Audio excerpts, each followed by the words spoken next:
BA third year 5th semester, English first, book name classical literature and history of English literature. और आज हम इसकी आपको unit 8 जो इसकी लास्ट यूनिट है वो आपको पूरी हम आपको इसी वीडियो में कराने जा रहे हैं। तो चलिए बढ़ते हैं यूनिट 8 की तरफ। ये रही आपकी यूनिट 8। तो पहले हम आपको बताते हैं यूनिट 8 में कौन कौन से पॉइंट है जो आपको पढ़ने हैं। 20th century British poet, 20th century novel, psychological novels, stream of consciousness novel, 20th century drama and the drama of idea और एपिक थिएटर। ये सारे पॉइंट है जो आपको यूनिट 8 में पढ़ने हैं। तो चलिए स्टार्ट करते हैं। तो इसमें हमारा सबसे पहला टॉपिक है literary tendency of 20th century. इसके बारे में हम थोड़ा सा देखेंगे, इंपॉर्टेंट पॉइंट नहीं है। फिर भी इसके बारे में हम थोड़ा सा देखेंगे। The dawn of the 20th century यानी 20th सेंचुरी की शुरुआत में विटनेस्ड है एमर्ज्ड ऑफ न्यू वैल्यू, मतलब 20th सेंचुरी की शुरुआत में ही कुछ न्यू वैल्यू एमर्ज्ड हो गई थी in the field of social, political, economy and literary field में। Compton Ricketts has pointed out 3 prominent features of new age. इस एज के 3 फीचर्स को कॉम्पटन रैकेट ने पॉइंटेड किया था, मतलब कहा था कि इसकी 20th सेंचुरी के 3 विशेषताएं हैं। क्या विशेषताएं हैं? It reiterations of the old revolutionary formula of the liberty, equality and fraternity in the new second हमारा it worship of power rather than beauty. Third it challenging attitude towards the pre value in art and life. ये हमारी 3 value है, features है, characteristics है 20th century की। बस इसमें से आपको ये करना है, ये मैंने दे रखा है, इससे करने की आपको ज़रूरत नहीं है। अगर आप पढ़ना चाहें तो देख सकते हैं, बस इसकी कोई ज़रूरत नहीं है। जितना मैंने बताया आपको बस इतना ही कर लेना आप। रह जाएगा हमारा major trends in 20th century. 20th century के क्या मेजर ट्रेंड्स थे, इसके आपको पॉइंट देखने हैं बस। The decline traditions and innovations and tradition का डेक्लाइन यानी पतन हो गया था। मॉडर्न थीम पर लिखी जाने लगी थी 20th सेंचुरी में, मतलब वे फ्री थे किसी भी थीम पर लिखने के लिए, किसी भी सब्जेक्ट मैटर को चूज़ करने के लिए। अनफ्लिंचिंग रियलिज्म यानी दृढ़ यथार्थवाद था। पैसिमिज्म निराशवाद और ह्यूमैनिटेरियनिज्म यानी मानवता का इसमें ट्रेंड चला था 20th सेंचुरी में। मेजर ट्रेंड्स हैं, इनके पॉइंट बता रही हूँ बस मैं आपको, अंदर का आप देख लेना, ज़रूरत नहीं है ऐसे पॉइंट देख लेना। रोमांटिक टेंडेंसी, नेचर्स मतलब नेचर के प्रति इंटरेस्ट था 20th सेंचुरी में। सिंपल एंड इजी लैंग्वेज का यूज किया जाता था। Use of religious and the 20th century novel, जो 20th सेंचुरी में नोवेल था वो बहुत ही स्पीड के साथ बढ़ रहा था। And in the 20th century novel for the first time gained on undoubtable importance over all others literary form, यानी नोवेल ही था जिसने एक ग्रेट इंपॉर्टेंट पाई थी 20th सेंचुरी में। तो मैंने यहाँ से यहाँ तक जितना बता रही हूँ आप उतना लिख लेना है, वैसे भी पॉइंट इंपॉर्टेंट नहीं है और इसमें सिर्फ आप हेडिंग लिख लेना है। इसकी कुछ इंपॉर्टेंट्स है, the importance of the novels, novel as an art form, उसमें नोवेल कैसे था, आर्ट फॉर्म में था।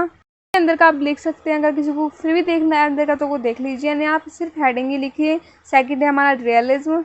थर्ड है हमारा stream of consciousness. Stream of consciousness क्या होता है, ये आपका इसमें आपका ये पूरा टॉपिक है। तो स्ट्रीम ऑफ कॉन्शियसनेस मैं आपको उसमें पूरा डिफाइन अच्छे से कर दूंगी, इसमें आप सिर्फ देख लीजिए कि स्ट्रीम ऑफ कॉन्शियसनेस है। 1 वॉल्यूम नॉवेल्स हैं। Portrayal of middle and upper middle class का इसमें पोर्ट्रेल हुआ है, यानी इसमें मिडल और अपर मिडल क्लास के बारे में ही था। फिर आ जाएगा हमारा ideas and social purpose, development और ऑफ रीजनल फिक्शंस, मतलब इसमें जो पोइट थे वो अपने रीजन में, मतलब जिसमें वे रहते थे, रीजन क्षेत्र, मतलब उसका ही वे वर्णन करते थे। दे आर मैनी नॉवलिस्ट, कितने ही नॉवलिस्ट थे who make attempt to reveal the features of that place where they are born or live, मतलब कितने ही पॉइंट हुए हैं जिन्होंने उस क्षेत्र का वर्णन किया है जहाँ पर वे रहते थे और जहाँ पर उनका जन्म हुआ था नॉवेल्स में। Hardy is one of the novelist who did the same, और हार्डी उनमें से एक नॉवल है जिसने ये काम किया है। तो ये आपने इंपॉर्टेंस देख ली नॉवल के 20th सेंचुरी की। तो बस आप में इतना ही करना है। अब हम अगले पॉइंट पे बढ़ते हैं। तो हमारा नेक्स्ट टॉपिक है साइकोलॉजिकल नोवेल। साइकोलॉजिकल नोवेल जिसे हम हिंदी में मनोवैज्ञानिक उपन्यास भी कहते हैं, इसमें फोकस किया जाता है कि करेक्टर के मन में क्या चल रहा है, वे क्या सोच रहा है। तो देख लेते हैं इसमें क्या लिखा है। Psychological novel is a type of novel, एक नोवेल का टाइप है that focus on the inner thought, जो इनर यानी अंतर मन के थॉट को फोकस करता है। Emotions motivations of its character, यानी जो करेक्टर्स के जो उसके क्या मन में चल रहा है, इमोशंस को मोटिवेशंस को पर फोकस करता है, rather than just their actions और द प्लॉट, बजाय उसके एक्शंस और प्लॉट के। अब हम इसे एग्जाम्पल से और अच्छी तरह से समझेंगे। तुम्हारा एग्जाम्पल है शेक्सपियर की ट्रेजेडी हैमलेट का। तो Shakespeare's Hamlet is a great example of a psychological novel. In this play the protagonist Hamlet, इस प्ले में प्रोटोगोनिस्ट हैमलेट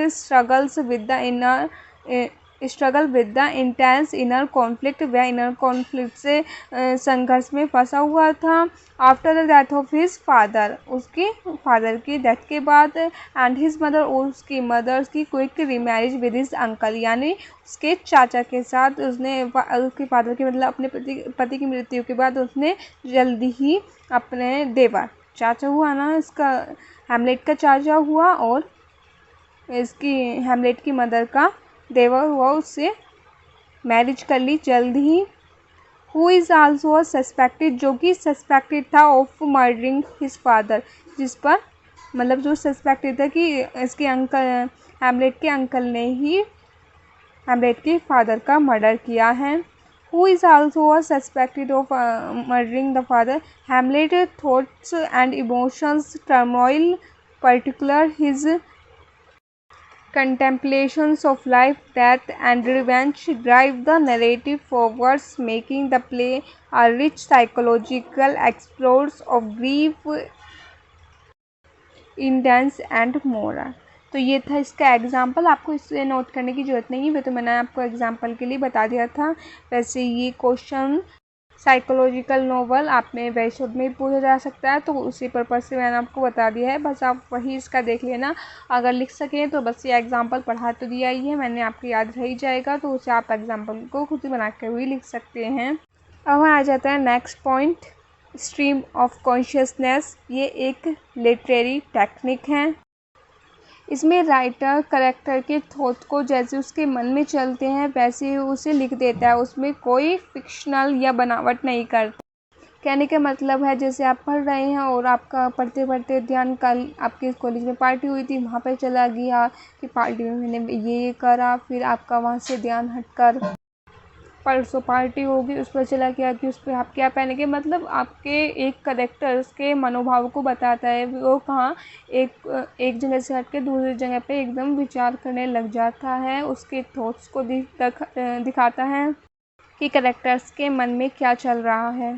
तो हम देख लेते हैं इसमें क्या लिखा है। Stream of consciousness is a literary technique that aims to captures a character thought, जिसका एम क्या होता है, कैरेक्टर्स के थॉट को कैप्चर्स करना और उनकी फीलिंग को कैप्चर्स करना होता है एज दे हैपन, जैसे वे हो रही हैं। ऑफ्टन मतलब कोई उसमें सर्कुलेशन वे में नहीं, जैसे पास्ट में चल रहा है तो पास्ट में चलेगा, नहीं पास्ट में चल रहा है एकदम फ्यूचर में आ जाता है, फिर पास्ट में चल रहा है, फिर को जैसे चल रहा है एज अ फ्लो वैसे ही प्रदर्शित करता है। ऑफ्टन इन एन अनऑर्गेनाइज्ड और नॉन लाइनर वे में। It is also known as inner monologue style, इसे हम इनर मोनोलॉग स्टाइल भी बोलते हैं। इसकी ये करेक्टरिस्टिक्स है, नॉन लाइनर नैरेटिव, मतलब नॉन लाइनर में होता है, ऐसे कोई स्ट्रक्चर नहीं होता। इंटीरियर मोनोलॉग का इसमें यूज़ किया जाता है। फ्रैगमेंटेड स्ट्रक्चर मतलब उसका खंडित स्ट्रक्चर होता है, कोई भी पूरी सेंटेंस या पूरा वाक्य हो ऐसा ज़रूरी नहीं है, खंडित होता है वो, कुछ उसका पूरा कंक्लूजन नहीं होता, शुरू से आखिरी तक भी कहीं कहीं से होता है, वो खंडित होता है यानी। और यह रहा इसका एग्जाम्पल, वर्जीनिया वुल्फ का Mrs Dalloway open with the interior monologue of middle-aged woman named Mrs. Carissa Dolway. She walked through a London street early in the morning. She thinks of the preparations for the party in the evening and admire the fine morning. Then there is a memory and she thinks of her life 20 years ago away from London and recall patterns repulsed her one-time lovers. This is an incident of a space monologue. तो इसमें दिखाया गया है Virginia Woolf के Mrs डोलवे में एक कैलेसा नाम की मिडल एज मतलब मध्यम वर्ग की एक औरत थी जो लंदन की स्ट्रीट में मॉर्निंग के समय वॉक कर रही थी, घूम रही थी। वो फिर उसके सोचने लगी थी कि पार्टी के बारे में, जो उसके शाम के यहाँ पार्टी होने लगी थी और उसके बारे में सोच रही थी। फिर उसने फिर एकदम से वो एडमायर मॉर्निंग मतलब उस सुबह का एडमायर करने लगी, कितनी अच्छी सुबह है, मतलब कितना अच्छा मौसम है, उसका प्रशंसा करने लगी। फिर वो अचानक ही अपने 20 ईयर पीछे चली गई, अपने लवर के बारे में सोचने लगी जिसका नाम पेटल वॉस था। तो ये दिखाया गया है स्ट्रीम ऑफ कॉन्शियसनेस में। ये इसका एग्जाम्पल है वर्जीनिया वुल्फ का कि कैसे एक करेक्टर एक पहले कुछ सोचता है फिर कुछ। तो इसमें ही ऐसे ही दिखाया गया है स्ट्रीम ऑफ कॉन्शियसनेस का मतलब आप अच्छे से समझ गए होंगे। अब इसमें कुछ एडवांटेज दे रखी है। डीप साइकोलॉजिकल इंसाइट, यानी आप करेक्टर का डीप साइकोलॉजिकल इंसाइट पा सकते हैं, आप करेक्टर के बारे में अच्छी तरह से नॉलेज पा सकते हैं साइकोलॉजिकली। ऑथेंसिटी होती है, मतलब उसमें सत्य होता है और रियलिज्म पर आधारित होता है। Enhance character development. फोर्थ है हमारा एक्सपेरिमेंटल स्टाइल होता है। Fifth engagement with inner conflicts. Sixth है हमारा connecting with the past experience, ये कनेक्ट होता है पास्ट एक्सपीरियंस से। सेवन्थ आ जाएगा क्रिएटिव टेक्निक होता है। ये इसकी सारी हमने बता दी एडवांटेज होती है किसकी, स्ट्रीम ऑफ कॉन्शियसनेस की। करेक्टरिस्टिक्स बता दी हमने आपको, एग्जांपल भी बता दिया, एडवांटेज भी बता दिया, अब डिसएडवांटेज भी बता देते हैं। अब देखते हैं डिसएडवांटेज क्या है। डिफ़िकल्टी इन रीडिंग, डिफ़िकल्टी होती है रीडिंग में। डिफ़िकल्टी ऑफ कोर्स होगी, पहले करेक्टर कुछ बताता है फिर वो एकदम से कहीं और चला जाता है तो पता ही नहीं लगता रीडर को, तो डिफ़िकल्टी ऑफ रीडिंग होगी। सेकेंड आ जाएगा लेक ऑफ स्ट्रक्चर का इसमें कमी होती है। ठीक है, ये पढ़ लेना अगर आपको पढ़ना चाहें तो। ठीक है, लेक ऑफ स्ट्रक्चर होता है। लिमिटेड इसमें एक्शंस होते हैं, मतलब पूरा इसमें लिमिटेड ही एक्शन होते हैं। पूरा वो इसमें सीन में पूरा करेक्टर सोचता ही रहता है, मतलब उसके मनोभावों पर ही ध्यान रहता है राइटर का कि उसके मन में क्या चल रहा है, राइटर उसके बारे में बताता रहता है। फोर्थ आ जाएगा demanding on readers, sorry. Fifth आ जाएगा हमारा पोटेंशियल्स फॉर रिपीटेशन। सिक्स्थ आ जाएगा डिफ़िकल्टी फॉर रीडर्स। ये हमारे सिक्स्थ आगे इसके डिसएडवांटेज। देखो इसमें थोड़े से और करेक्टरिस्टिक्स दे रखे हैं, आप इन्हें देख सकते हैं। एसोसिएटिव लीव, यानी मतलब एकदम से इसमें छलांग लगाता है, पहले राइटर किसी मतलब करेक्टर किसी के बारे में सोचता है फिर एकदम से कहीं और पे चला जाता है। कुछ करेक्टरिस्टिक्स दे रखी हैं, इन्हें भी आप जोड़ लेना उसमें। अनयूजुअल सिंटैक्स एंड ग्रामर का यूज़ होता है इसमें। रिपीटेशंस होती हैं। Help understand the characters, understand हो जाता है करेक्टर को आसानी से। करेक्टर मतलब जो होते हैं वो रीडर्स आराम से करेक्टर को समझ जाते हैं उसके मनोभाव को जानकर।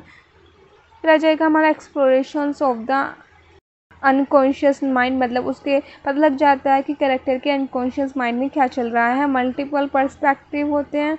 रिवील आ करेक्टर साइकोलॉजिकल स्टेट, ये है करेक्टर के साइकोलॉजिकल स्टेट के बारे में भी रिवील कर देता है।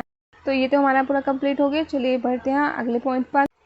नेक्स्ट पॉइंट है हमारा 20th century drama. The 20th century drama refer to the play. 20th century drama उस प्ले को रेफर करता है एंड थिएट्रिकल मूवमेंट को रेफर करता है दैट एमर्ज्ड ड्यूरिंग द, जो एमर्ज हुआ था 19th सेंचुरीज में, characterised by experimental forms, new themes, and a shift away from traditional narrative structure. This period saw major change in the content styles.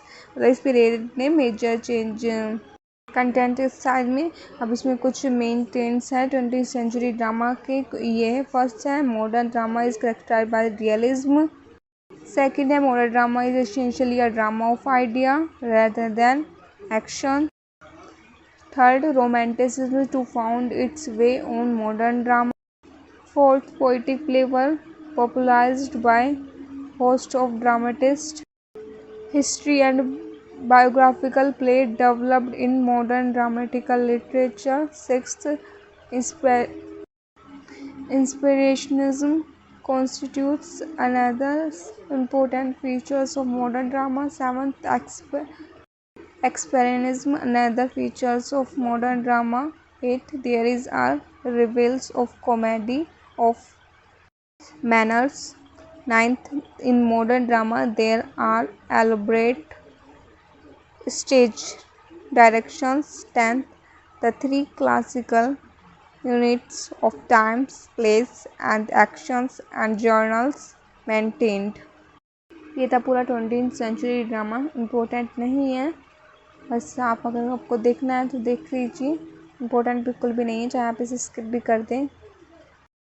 Next point है हमारा drama of idea. Drama of idea का मतलब ये drama no लिखा जाता है, लोगों को एजुकेट करने के लिए ड्रामा ऑफ आइडिया लिखा जाता था। इसका मकसद लोगों को एजुकेटेड करना होता था और इसमें सिम्बोलिज्म का भी यूज़ किया जाता था। इसमें एक्शन नहीं होते थे, सिर्फ होती थी, वे चीज़ होती थी जिससे लोगों को शिक्षित किया जा सकता है और इसमें सिम्बोलिज्म का भी यूज़ किया जाता था। अब इसमें देख लेते हैं ड्रामा ऑफ आइडिया क्या है। Drama of idea is a form of drama which presents का certain idea.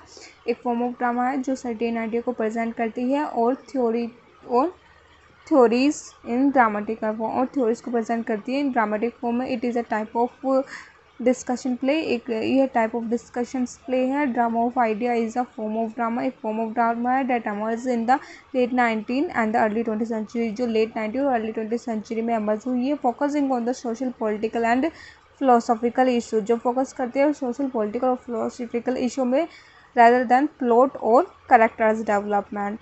This type of drama is also known as problem play। Type of drama को हम प्रॉब्लम प्ले के नाम से भी जानते हैं और द प्ले ऑफ आइडिया के नाम से जानते हैं। This type of drama has dramatic dialogue, इस ड्रामा में ड्रामेटिक डायलॉग है। In a drama of idea there is a little actions, इसमें बहुत ही कम एक्शन होते हैं बट डिस्कशंस बहुत होते हैं। इसमें कुछ दे रखा है कि प्ले राइटर्स एंड वर्क, आप देख सकते हैं जॉर्ज बर्नार्ड शॉ का मैन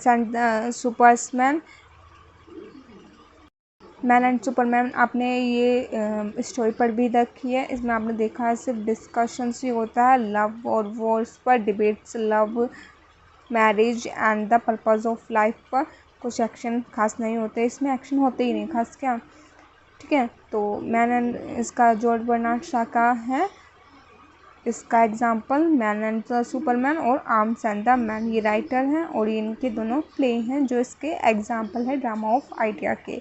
फिर इसमें दे रखा है एक हर्बिक एरिक्सन, जो मतलब आप इनमें ये अंदर लिखने की कोई जरूरत नहीं, बस आप ये एग्जाम्पल के लिए आप बस पढ़ लेना। जॉर्ज बर्नार्ड शॉ का Man and Superman, Arms and the Man are the examples of drama of idea. And एक और देख लेना सेकंड, हेनरिक इब्सन्स, इसे हम फादर्स ऑफ मॉडर्न ड्रामा भी कहते हैं। अ डॉल्स हाउस, के दो एग्जाम्पल लिखे ना, एक तो आप एग्जाम्पल ये लिखना जॉर्ज बर्नार्ड शॉ का मैन एंड सुपरमैन और हेनरिक इब्सन का डॉल्स हाउस, दो एग्जाम्पल बहुत होंगे। अब इसमें कुछ की फीचर्स या characteristics of drama of idea की हम बोल सकते हैं, वे दे रखे हैं। Focus on social and moral issue, इसमें फोकस और सोशल मोरल इशू पे फोकस किया जाता है। इंटेलेक्चुअल डिबेट होती है। डिडक्टिव पर्पस यानी शिक्षा पर इसका पर्पस होता है लोगों को शिक्षित करना, इसका मकसद होता है। इसके अंदर का आप देख लेना। मिनिमल एम्फेसाइज ऑन प्लॉट, मतलब न्यूनतम एम्फेसाइज होता है प्लॉट पर, बहुत ही कम जोर दिया जाता है। Realistic setting and character, realistic यथार्थवाद सेटिंग होती है और उसके करेक्टर भी रियलिस्टिक होते हैं। अब इसमें कुछ थीम दे रखी है ड्रामा ऑफ आइडिया की। फर्स्ट थीम है हमारी social class and inequality, second है हमारी gender and women side, third morality and hypocritics, fourth है रिलीजियस एंड साइंस। ये तो हो गया आपकी themes of drama of idea की। अब हम देखते हैं significance of drama of idea की। सिग्निफिकेंस क्या है? सोशल अवेयरनेस, इससे सोशल अवेयर होता है, क्योंकि जब इस ड्रामा से लोगों को शिक्षा मिलेगी कि जैसे मैन एंड सुपरमैन में ही है,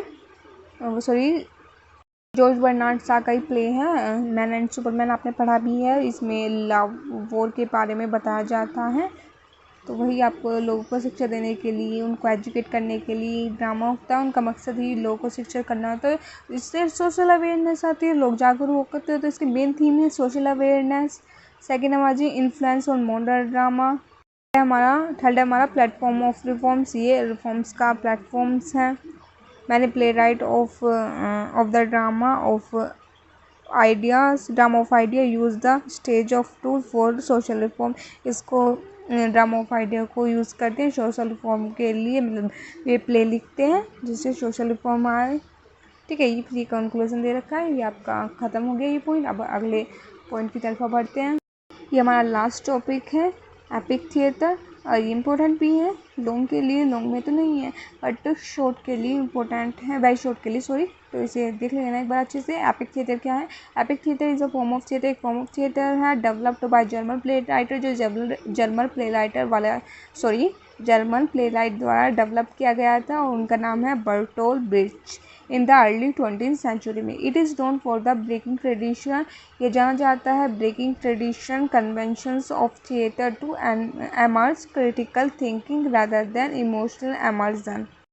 यह जाना जाता है ब्रेकिंग के लिए ट्रेडिशन कन्वेंशन, जो पारंपरिक कन्वेंशन रिवाज चल रहे थे ऑफ थिएटर के, टू एमर्ज क्रिटिकल थिंकिंग, और जोर देता है कि लोग आलोचनात्मक थिंकिंग करें, मतलब सब विषयों पर सोचे रादर देन इमोशनल एमर्जन। ठीक है, breach believe that theatre should be a tool for social change, ये भी सोचते हैं कि जो थिएटर होते हैं वे सोशल चेंज के टूल की तरह काम करते हैं। तो epic theatre is a movement, एक थिएटर मूवमेंट था विच एड्रेस, जो एड्रेस करता है कंटेम्प्रेरी पॉलिटिकल सोशल इशू तो ड्रामा के द्वारा। तो आपका ये पूरा एपिक थिएटर था। ठीक है, उम्मीद करती हूँ आपके समझ में आ गया होगा। अब हम बढ़ते हैं मॉडल की तरफ। आपको कौन कौन से क्वेश्चन करने हैं। ये रहा के 20th सेंचुरी, ये मैं आपको मॉडल पेपर दिखा रही हूँ। ठीक है, ये देख सकते हैं आपने शुरुआत में ऐसे दे रखा है, पहले इसे पढ़ने की वैसे कोई ज़रूरत नहीं होता है, आप डायरेक्ट क्वेश्चन पे जाइए, मैं आपको दिखा रही हूँ फिर भी पूरा। ये हमारे very short answer type question. Which poetry is mark with a note of realism? The poetry of 20th century is marked as a note of realism. ठीक है, who made use of symbolism in his poem sailing to Byzantium and second coming? तो W.B. Yeats profoundly use of symbols in his poem Sailing of Benjamin and Second Coming. Third है हमारा when was symbolism a literary movement started?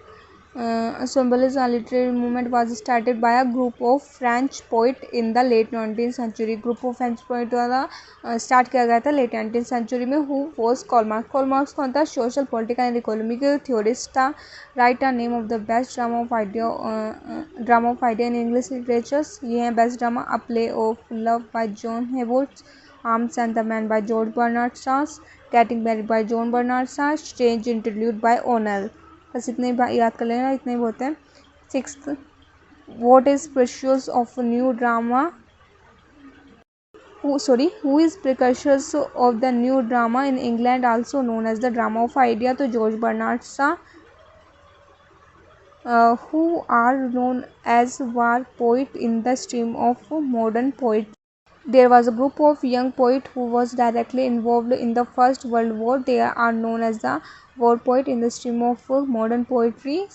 They are thus वे इस प्रकार. ये रहे Robert broke, Wilfred Owen, Charles Hamilton stray, फिर आ जाएगा Isaac Rosenberg, सिगफ्राइडन sessions, Edmund ब्लेडेन. ये है इनका थोड़ा नाम अजीब है, चाहे आप इसे स्किप कर देते हैं, इंपॉर्टेंट नहीं है, ये आने का भी नहीं है. ठीक है, which are the two stories of Oscar Wilde which made him very famous? दो हैं, the happy prince and the selfish गिल्ट. फिर आ जाएगा हमारा short answers. Write note pessimist and romantic element in modern literatures. Pessimist यानी निराशावादी, romantic element, तो रोमांटिक एलिमेंट है ये ना, स्किप कर देना, कोई ज़रूरत नहीं है, ये वैसे भी है नहीं. अब आता है हमारा discuss the development of the phase of 20th century English poetry. इसे भी छोड़ देना आप, ये भी नहीं आएगा, फिर मैं आपको दिखा रही हूँ सारे. Throw light on the theatre of absurd. Theatre of absurd, हाँ ये मैंने आपको पढ़ा भी दिया है. ठीक है, तो उसमें से ही देख लेना आप, इतना कोई खास नहीं है, बस उसमें देख लेना आप. गिव अ करेक्टरिस्टिक्स, फिर आ जाता है हमारे long questions. Give the characteristics features of modern poetry के करेक्टरिस्टिक्स फीचर्स दीजिए. तो ये देखो, ये दे रखा है आपका, इम्पोर्टेंट नहीं है वैसे, अगर आप चाहें तो इसे एक बार देख सकते हैं, स्क्रीन शॉट लेके या वीडियो पॉज करके इसे पढ़ लीजिए. ये रहा, तो दे रखा है. सिर्फ हिंदी में दे रखा है, आपको हिंदी में देखना हो तो आप हिंदी में देख सकते हैं इधर, है ना। आप आराम से पढ़ लीजिए वीडियो पॉज करके, स्क्रीनशॉट लेके, जैसे आपकी मर्जी है। रजेकर discuss of stream of consciousness. Stream of consciousness William James द्वारा कॉइन किया गया था। इनका नाम याद रख लीजिएगा, वेरी शॉर्ट में आ सकता है। और जिस बुक का नाम था प्रिंसिपल ऑफ साइकोलॉजी, उसमें गया था, और जो 1890 में पब्लिश हुई थी। इंपॉर्टेंट चीज़ें इसे याद रख लेना। और स्ट्रीम ऑफ कॉन्शियसनेस मैंने आपको पहले बता दिया है, इसमें से भी आप पढ़ लेना थोड़ा सा, ठीक है। उसमें से भी कर लेना जो मैंने आपको बताया था, इसमें से भी कर लेना, क्योंकि तभी आपका पूरा लॉन्ग क्वेश्चन हो पाएगा ना, इसका पूरा हो पाएगा। उसका तो मैंने आपको खैर बहुत बता दिया है, तो आप बस वही कर लेना। इसका ये एग्जाम्पल, ये देखो जो मैंने आपको पढ़ाया था, ये था वे एग्जाम्पल, तो आप चाहें तो इसे नोट कर सकते हैं। ये रहा इसका हिंदी में, है ना। मैंने आपको बताया था ना, देखो ये आपको इसमें से याद करके क्या रखना है वो मैं इम्पोर्टेंट बता रही हूँ आपको। Stream of consciousness William James द्वारा कॉइन किया गया था, ये मैंने शायद उसमें नहीं बताया है, इसलिए बता रही हूँ। और इस बुक किस बुक में किया था, उस बुक का नाम है प्रिंसिपल ऑफ साइकोलॉजी, जो 1890 में पब्लिश हुई थी। तो ये मेन फैक्ट है जो आपको याद रखना है इसमें से। एग्जाम्पल तो मैंने आपको पहले ही बता दिया है, ठीक है। तो ये आपकी पूरी 8 यूनिट ख़त्म होती है, और 8 यूनिट के साथ आपकी ये फर्स्ट बुक भी पूरी ख़त्म होती है। तो अब हम आपको दूसरी बुक पढ़ाएंगे, जिसका नाम हमारा साइंस फिक्शन है ना। तो चलिए मिलते हैं अगली वीडियो में, तब तक के लिए बाय बाय।